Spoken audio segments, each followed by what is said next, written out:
ಹುಡುಗೇರಿ ಕ್ರಾಸಿನ ಎಲ್ಲ ಜನತೆಗೂ ನಮಸ್ಕಾರಗಳು ಹೇಳ್ತಾ, ಬಾದಾಮಿ ಜನತೆಗೆ ಎಲ್ರಿಗೂ ನಮಸ್ಕಾರಗಳು ಹೇಳ್ತಾ, ಇವತ್ತು ನಮ್ಮ ಮಂಜುನಾಥ್ ಗುಬ್ಬಿ ಅವರ ಜನ್ಮದಿನದ ಸಂಕ್ರಮವಾಗಿ ಇವತ್ತು ಸಂಭ್ರಮಾಚರಣೆ ಮತ್ತು ಅವರು ಮಾಡ್ತಕ್ಕಂಥ ಸಾಮಾಜಿಕ ಕಾಳಜಿಯ ಕೆಲವು ಕಾರ್ಯಕ್ರಮಗಳು, ಕೆಲವು ಕೆಲಸಗಳು ಇವತ್ತು ಅದು ಮಾತಾಡ್ತಾ ಇದ್ದೆ. ಯಾಕಂತಂದ್ರೆ ಒಂದು ವ್ಯಕ್ತಿಯ ಬರ್ಡೇನ ಅಂದರೆ ಹುಟ್ಟುಹಬ್ಬನ ಇಷ್ಟು ವಿಶೇಷವಾಗಿ ಆಚರಣೆ ಮಾಡೋದು ಅಂತಂದ್ರೆ ವಿಭಿನ್ನ. ಯಾಕೆ ಹೇಳ್ತೀನಿ ಅಂತಂದ್ರೆ ಬೆಂಗಳೂರಿಂದ ನಾವು ಬಂದಿದ್ರಿ ಇಲ್ಲಿ ಅಲ್ವಾ, ಅರ್ಥ ಮಾಡ್ಕೊಳ್ರಿ. ಅವ್ರು ಮಾಡ್ತಕ್ಕಂಥ ಕೆಲಸ ಮತ್ತೆ ಅವರು ದೇವರು ಅವ್ರಿಗೆ ಆಯುಸ್ಸು ಆರೋಗ್ಯ ಕೊಟ್ಟು ಕಾಪಾಡಲಿ. ಯಾಕಂತಂದ್ರೆ ಸಾಮಾಜಿಕ ಕಾರ್ಯಗಳು ಮಾಡ್ತಕ್ಕಂಥ ಕಾರ್ಯ ಎಲ್ಲರ ಕೈಯಿಂದ ಆಗಲ್ಲ. ಆಗತ್ತಾ? 1000 ಕೋಟಿ ದುಡ್ಡು ಇರ್ಬೋದು, ಒಬ್ಬರಿಗೆ ಅನ್ನ ಹಾಕೋ ಶಕ್ತಿ ಕೊಡಲ್ಲ ಭಗವಂತನು. ಅನ್ನ ಹಾಕಿದ ಮನೆ ಕೆಡಲ್ಲ, ಗೊಬ್ಬರ ಚೆಲ್ಲಿದ ಹೊಲ ಕೆಡಲ್ಲ. ಹೌದಾ? ಆ ಕಾರಣಕ್ಕ ಮಾತಾಡಕ್ ಸ್ವಲ್ಪ ಬಿಡ್ರಪ್ಪ.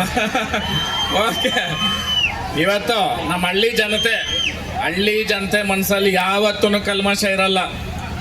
ಬೈಬೋದು, ಆ ಬೈದಿರೋ ಹಿಂದೆ ಇರ್ತಕ್ಕಂಥ ಉದ್ದೇಶ ಏನಂತಂದ್ರೆ ಉಪ್ಪಿಗೆ ಹುಳ ಬಿದ್ದಿರೋದು ಇತಿಹಾಸದಲ್ಲಿಲ್ಲ, ಸಕ್ಕರೆಗೆ ಹುಳ ಬಿದ್ದಿರೋ ಇತಿಹಾಸದಲ್ಲಿಲ್ಲ.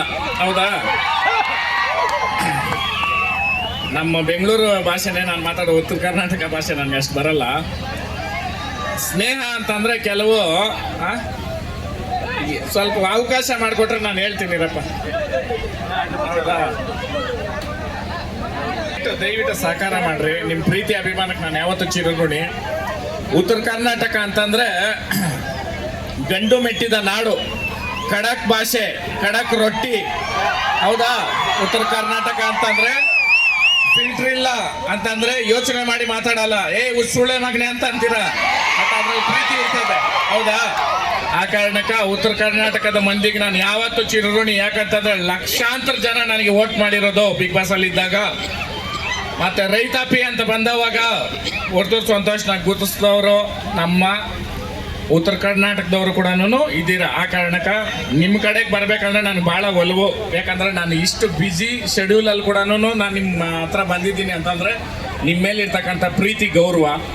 ಆಮೇಲೆ ಇವತ್ತು ಅಣ್ಣವ್ರು ಮಾಡ್ತಕ್ಕಂಥ ಕಾರ್ಯಕ್ರಮ ವರ್ಷನೂ ಅವರು ಜನಗಳಿಗೋಸ್ಕರ ಮಾಡ್ತಕ್ಕಂಥ ಕಾರ್ಯಕ್ರಮ ಭಾಳ ಯಾರ ಹತ್ರನೂ ದುಡ್ಡು ತಗೊಂಡಿರೋ ಅವ್ರ ಸ್ವಂತ ಖರ್ಚಲ್ಲಿ ಮಾಡ್ತಾ ಇದ್ದಾರೆ. ಏನಪ್ಪ ಜೈ ಹಳ್ಳಿಕಾರ್. ನೀವು ಕುತ್ಕೊಂಡ್ರೆ 2 ನಿಮಿಷ ಮಾತಾಡ್ತೀನಿ, ಇಲ್ಲಾಂದ್ರೆ ನಾನು ಮೈಕ್ ಕೊಟ್ಬಿಟ್ಟು ಹೋಗ್ತೀನಿ ಅಷ್ಟೇ ನಿಮ್ಗೆ. ಓಕೆ, ಸ್ನೇಹದ ಬಗ್ಗೆ ಒಂದ್ 2 ಮಾತು ಹೇಳ್ತೀನಿ ಕೇಳ್ರಿ.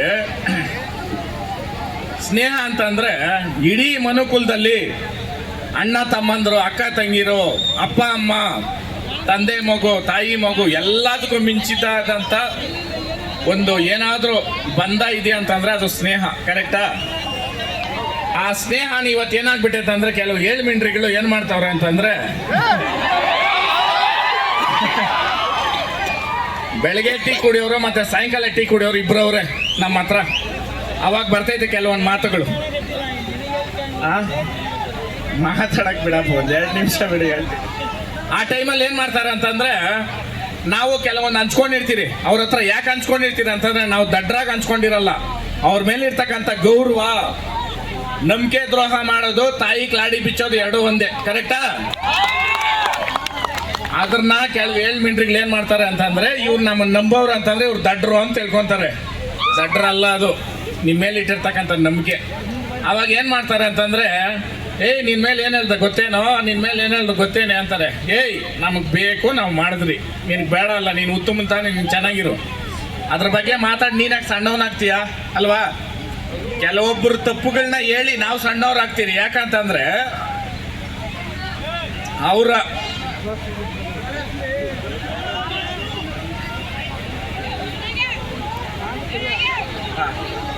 ಹೇಳ್ತೀನಿ. ಇದು ಡೈಲಾಗ್ ಅಂತ ನಾನು ಹೇಳಲ್ಲ, ನಿಮ್ಮಲ್ಲೂ ಅಷ್ಟೇ, ಪ್ರತಿಯೊಬ್ಬರ ಜೀವನದಲ್ಲೂ ಇದು ಇರ್ತೈತೆ.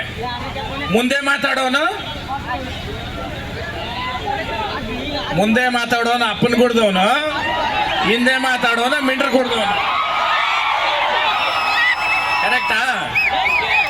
ಹೌದಾ ಇಲ್ಲ? ಎದುರುಗಡೆ ಮಾತಾಡ್ಬೇಕು, ಎದುರುಗಡೆ ಹೋರಾಡ್ಬೇಕು ಅವನು ಗಂಡಸು.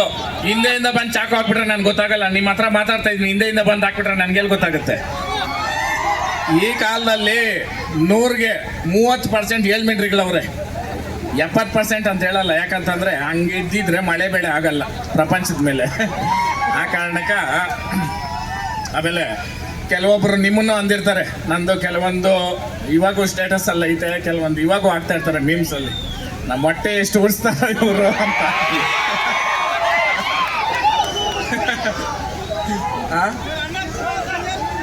ರಾತ್ರಿ ಮಲ್ಗೋದು 12 ಗಂಟೆ ಆಗತ್ತೆ. ಒಂದೇ ಒಂದು ಮಾತು ಹೇಳ್ತೀನಿ ಕೇಳ್ರಿ.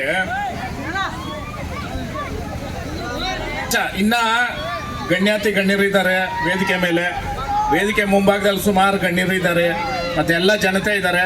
ಮೊದಲನೇದಾಗಿ ವೇದಿಕೆ ಮೇಲೆ ಆಸೀನರಾಗಿರ್ತಕ್ಕಂಥ ಎಲ್ಲ ಗಣ್ಯರಿಗೂ ನಮಸ್ಕಾರಗಳನ್ನ ಹೇಳ್ತಾ, ವೇದಿಕೆ ಮುಂಭಾಗದಲ್ಲಿ ಆಸೀನರಾಗಿರ್ತಕ್ಕಂಥ ಎಲ್ಲ ಜನತೆಗೂ ನಮಸ್ಕಾರಗಳು ಹೇಳ್ತಾ, ನಿಮ್ಮ ಸಮಯನ ಕೊಟ್ಟು ಈ ಕಾರ್ಯಕ್ರಮಕ್ಕೆ ಬಂದಿರೋ ಕಾರಣಕ್ಕೆ ನಾನು ಯಾವತ್ತೂ ಚಿರುಣಿ. ಮತ್ತೆ ಮಂಜಣ್ಣವ್ರಿಗೆಲ್ಲರೂ ಆಶೀರ್ವಾದ ಮಾಡ್ರಿ. ಯಾಕಂತಂದ್ರೆ ಇಂಥ ಕಾರ್ಯಕ್ರಮ ನಡೆಸ್ಬೇಕಂತಂದ್ರೆ ಡಬಲ್ ಗುಂಡಿಗೆ ಇರಬೇಕು. ಯಾಕಂತಂದ್ರೆ ಒಂದು ಊರಲ್ಲಿ ಅವ್ರು ಯಾವುದೇ ಒಂದು ಸಮುದಾಯ ಆಗಲಿ, ಇಲ್ಲ ಯಾವುದೇ ರಾಜಕೀಯವಾಗಲಿ ಯಾವುದೂ ಇಲ್ದಿರ ಮಾಡ್ತಕ್ಕಂಥ ಕಾರ್ಯಕ್ರಮ ಇದು. ದಯವಿಟ್ಟು ಅವ್ರಿಗೆಲ್ಲರೂ ಆಶೀರ್ವಾದ ಮಾಡ್ರಿ. ಒಂದ್ಸಲ ಎಲ್ರೂ ಒಂದು ಚಪ್ಪಾಳೆ ಮೂಲಕ ಅವ್ರನ್ನ ಇದು ಮಾಡ್ರಿ.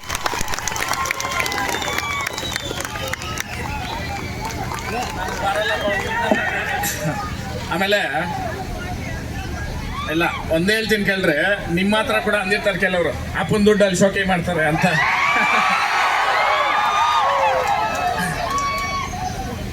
ಅಪ್ಪನ ದುಡ್ಡಲ್ಲಿ ಶೋಕಿ ಮಾಡೋನು ಅಪ್ಪನ ಕುಡ್ದವನು, ಕಂಡವನ್ ದುಡ್ಡಲ್ಲಿ ಶೋಕಿ ಮಾಡೋನು ಮಿಂಡ್ರು ಕುಡ್ದವನು. ಯಾಕಂದ್ರೆ ಪ್ರತಿ ಒಂದು ತಂದೆ ತಾಯಿ ಯಾವುದೇ ಕ್ಷೇತ್ರದಲ್ಲಿ ಇರ್ಲಿ, ಅವರು ಸಂಪಾದನೆ ಮಾಡ್ತಕ್ಕಂಥ ದುಡ್ಡನ್ನ ಅವ್ರ ಮಕ್ಕಳಿಗೆ ಇಡೋದು, ಹೌದಾ? ಅದನ್ನ ಕೆಲವು ಅವಿವೇಕಿಗಳು ಏನ್ ಹೇಳ್ತಾರೆ ಅಂತಂದ್ರೆ, ಒಳ್ಳೆ ಬಟ್ಟೆ ಹಾಕಿದಾಗ, ಒಳ್ಳೆ ಕಾರಲ್ಲಿ ಓಡಾಡಿದಾಗ, ಒಳ್ಳೆ ಒಡವೆ ಹಾಕಿದಾಗ ಹೇಳ್ತಾರೆ ಅವ್ರ ಅಪ್ಪನ ದುಡ್ಡಲ್ಲಿ ಶೋಕಿ ಮಾಡ್ತಾರೆ. ಯಾಕೆ ನೀವು ನಿಮ್ಮ ಅಪ್ಪನ ಕೊಟ್ಟಿಲ್ಲ? ಅಪ್ಪನ್ ಕೊಡ್ತೀರ ಇರೋರು ಹೇಳ್ಬೇಕು ಈ ಮಾತನ್ನ. ಯಾರ ಅಪ್ಪನ್ ಕೊಡ್ತೀರ ಇರೋರು ಏಲಿಯನ್ಸ್ ಕೊಟ್ಟಿರ್ಬೇಕು ಅವರು, ಅವಾಗ ಹೇಳ್ಬೇಕು ಅವರು ನಾವು ಸ್ವಾಭಿಮಾನಿಗಳು ತಂದೆ ತಾಯಿ ಹತ್ರ ಅಂತ. ಹೌದಾ? ತಂದೆ ತಾಯಿಗಳ ಸ್ವಾಭಿಮಾನಿಗಳು ಯಾರು ಅಲ್ಲ. ಇಡೀ ಪ್ರಪಂಚದಲ್ಲಿ ಯಾರು ತಂದೆ ತಾಯಿಗಳ ಸ್ವಾಭಿಮಾನಿಗಳು ಇರಕ್ ಸಾಧ್ಯನೇ ಇಲ್ಲ. ಆಗುತ್ತಾ? ಅವ್ರು ಕೊಟ್ಟಿರೋ ಭಿಕ್ಷದಿಂದ ನಾವು ಬದುಕಿರೋದು, ಉಸಿರಾಡ್ತಕ್ಕಂಥದ್ದು. ಅದು ಏಲಿಯನ್ಸ್ಗೆ ಏನಾದ್ರು ಹುಟ್ಟಿದ್ರೆ ಸ್ಟೇಟ್ಮೆಂಟ್ ಕೊಡ್ರಿ, ನಾನು ಕೊಡ್ತೀನಿ ಉತ್ತರ. ಅವತ್ತು ನಾವು ಹುಟ್ಟಿರೋದು ಏಲಿಯನ್ಸ್ಗ, ನಮ್ಮ ಅಪ್ಪನ ಕಲ್ಲ ಅಂತ. ಕೆಲವೊಂದು ಮಾತುಗಳು ನಾನು ಆಡಿದಾಗ ಕೆಲವೊಬ್ಬರಿಗೆ ನಾವು ಮಾತಾಡೋದು ಆರ್ಶ್ ಅಂತಂದ್ರೆ ಕೆಲವೊಂದು ಕೆಟ್ಟ ಪದಗಳ ತರ ಕೇಳಿಸುತ್ತೆ. ಕೆಟ್ಟ ಪದ ಅಲ್ಲ, ಇದು ಆಡಭಾಷೆ. ಉತ್ತರ ಕರ್ನಾಟಕದಲ್ಲಿ ಹುಚ್ಚುಳೆ ಮಾಗ್ನೆ ಅಂತಂದ್ರೆ ಆರ ಹಾಕ್ದಂಗೆ. ಹೌದಾ? ಕರೆಕ್ಟಾ? ಅದೇ ನಮ್ಮ ಬೆಂಗಳೂರು ಭಾಗದಲ್ಲಿ ಹಂಗಂತಂದ್ರೆ ಗಲಾಟೆಗಳಾಗ್ತವೆ. ಹಂಗೆ ಕೆಲವೊಂದು ಪ್ರತಿಯೊಂದು ಭಾಗಕ್ಕೂ ಭಾಷೆ ಪರಿವರ್ತನೆ ಆಗುತ್ತೆ. ಆಮೇಲೆ ಇಲ್ಲಿ ವಿಶೇಷವಾದ ವ್ಯಕ್ತಿ ಬಗ್ಗೆ ನಾನು ಹೇಳಬೇಕು, ದೊಡ್ಡಣ್ಣವ್ರ ಬಗ್ಗೆ. ನಾವು ಅವರ ನಟನೆ ಮತ್ತೆ ಅವರ ಇದನ್ನ ನೋಡ್ಕೊಂಡು ಬೆಳೆದವರು. ಅಣ್ಣವರು ಫಿಲಿಮ್ಗಳು ಸುಮಾರು ಮಾಡಿದ್ದಾರೆ, ನಾನು ಅದ್ರ ಬಗ್ಗೆ ಯಾವುದು ಮಾತಾಡಲ್ಲ. ಅವ್ರೊಂದು ಮಾತು ಹೇಳ್ತಾರೆ, ಯಾವ ಮನುಷ್ಯ ಆನ್ ಸ್ಪಾಟ್ ಮಾತಾಡ್ತಾನಲ್ಲ ಅವನ ಮನ್ಸಲ್ಲಿ ಕಿಲ್ಬಿರಲ್ಲ, ಅವನ ಮನ್ಸಲ್ಲಿ ಕಲ್ಮಶ ಇರಲ್ಲ ಅಂತ ಅಣ್ಣವ್ರು ಹೇಳಿವ್ರೆ. ಅದು 100% ನಿಜ. ಅದು ಕರೆಕ್ಟಾ? ಆನ್ ಸ್ಪಾಟ್ ಯಾರೇ ಮಾತಾಡ್ಲಿ ಅವ್ರ ಹತ್ರ ವಿಷಯ ಇರಲ್ಲ. ಏಳು ಮಿಂಡ್ರಿಗಳು ನಿಧಾನವಾಗಿ ಮಾತಾಡ್ತಾರೆ, ಯೋಚನೆ ಮಾಡಿ. ಕರೆಕ್ಟಾ? ಅಂತ ಏಳು ಮಿಂಡ್ರಿಗಳು ನಂಬೇಡ್ರಿ. ಆನ್ ಸ್ಪಾಟ್ ಯಾರೇ ಮಾತಾಡಿದ್ರು ದಯವಿಟ್ಟು ಅವ್ರನ್ನ ಸ್ನೇಹ ಮಾಡ್ರಿ. ಅವ್ರು ಕೆಟ್ಟದಾಗೆ ಮಾತಾಡಿದ್ರು ಒಂದ್ ಸ್ವಲ್ಪ ಹೊತ್ತಾದ್ಮೇಲೆ ಬಂದು ಮತ್ತೆ ಅಪ್ಕೊಂತಾರೆ ಅವರು. ಆ ಕಾರಣಕ್ಕ ಮಾರ್ಚಲ್ಲಿ ಹಳ್ಳಿಕಾರ್ ರೇಸ್ ಇರುತ್ತೆ ಬೆಂಗಳೂರಲ್ಲಿ, ನ್ಯಾಷನಲ್ ಲೆವೆಲ್ ರೇಸ್ 7 ದಿನ. ತೊರ್ನಹಳ್ಳಿ, ದಿನ್ನೇನಹಳ್ಳಿ, ಹೊಸಕೋಟೆಯಿಂದ ಮುಂದೆ. ದಯವಿಟ್ಟು ಎಲ್ಲರೂ ಬಂದು ಉತ್ತರ ಕರ್ನಾಟಕದವ್ರು ನೀವು ಪ್ರೋತ್ಸಾಹ ಮಾಡಬೇಕು. ಯಾಕಂತಂದ್ರೆ ಕಿಚ್ಚ ಸುದೀಪ್ ಅಣ್ಣ ಬರ್ತಾವ್ರೆ, ಮತ್ತೆ ಧ್ರುವ ಸರ್ಜಾ ಅವ್ರು ಬರ್ತಾವ್ರೆ. ನೀವೆಲ್ರೂ ಬಂದು ಪ್ರೋತ್ಸಾಹ ಮಾಡ್ಬೇಕು. ಯಾಕಂದ್ರೆ ಎತ್ತು, ದನ, ಕರ ಅನ್ನೋದು ನಮ್ಮ ರೈತ ಬಂದಿರ್ತಕ್ಕಂಥದ್ದು. ಅದು ಬೇರೆಯವ್ರು ಸಾಕಾಗಲ್ಲ. ಇದ್ರ ನಾವೇ ಮಾಡಬೇಕು. ಆಮೇಲೆ ನಮ್ಮ ಮಂಜಣ್ಣವರು ಬರ್ತಾರೆ, ನಮ್ಮ ಮಂಜಣ್ಣವ್ರ ಸ್ನೇಹಿತರು ಎಲ್ಲರೂ ದಯವಿಟ್ಟು ಎಲ್ಲರೂ ಬಂದು ಭಾಗವಹಿಸ್ರಿ ಅಂತ ಹೇಳ್ತೀನಿ. ಈ ಪುಣ್ಯ ನನಗೆ ಇಲ್ಲಿ ಮಾತಾಡೋಕೆ ಅವಕಾಶ ಮಾಡಿಕೊಟ್ಟಿರ್ತಕ್ಕಂಥ ಮಂಜಣ್ಣವ್ರಿಗೆ ಮತ್ತೆ ಅವ್ರ ಟೀಮ್ಗೆ. ಇಲ್ಲಿ ಇದೇನು ಕ್ರಾಸ್ ಅಪ್ಪ ಇದು? ಕೊಳ್ಳೇರಿ ಕ್ರಾಸ್ ಜನತೆಗೆ ಮತ್ತೆ ಬಾದಾಮಿ ಜನತೆಗೆ, ಬಾದಾಮಿ ಬನಶಂಕರಿ ಅಮ್ಮನ ಆಶೀರ್ವಾದ ಎಲ್ರಿಗೂ ಸಿಗಲಿ, ಎಲ್ರಿಗೂ ಒಳ್ಳೇದಾಗಲಿ. ದಯವಿಟ್ಟು ನಾನು ನಂದು ಅನ್ನೋದು ಬಿಟ್ಟು ಬದುಕಿದ್ರೆ ಮನುಷ್ಯನಾಗ್ತೀರಿ. ನಾನು ಅಂದವರೆಲ್ಲ ಮಣ್ಣಾದ್ರು, ಕರೆಕ್ಟಾ? ಅದನ್ನ ಬಿಟ್ಟು ಬದುಕಬೇಕು. ಕೆಲವೊಬ್ರೆಲ್ಲ ಇನ್ನೂ ಕೆಲವೊಂದು ಸ್ಟೇಟಸ್ಗಳ ಮೇಲೇನೆ ಜಂಬಗಳು ತೋರಿಸ್ಕೊಂಡವ್ರೆ. ಯಾವುದು ಶಾಶ್ವತ ಅಲ್ಲ. ಸತ್ ಮೇಲೆ 1 ರೂಪಾಯಿ ಬಟ್ ಕೂಡ ಬಿಡ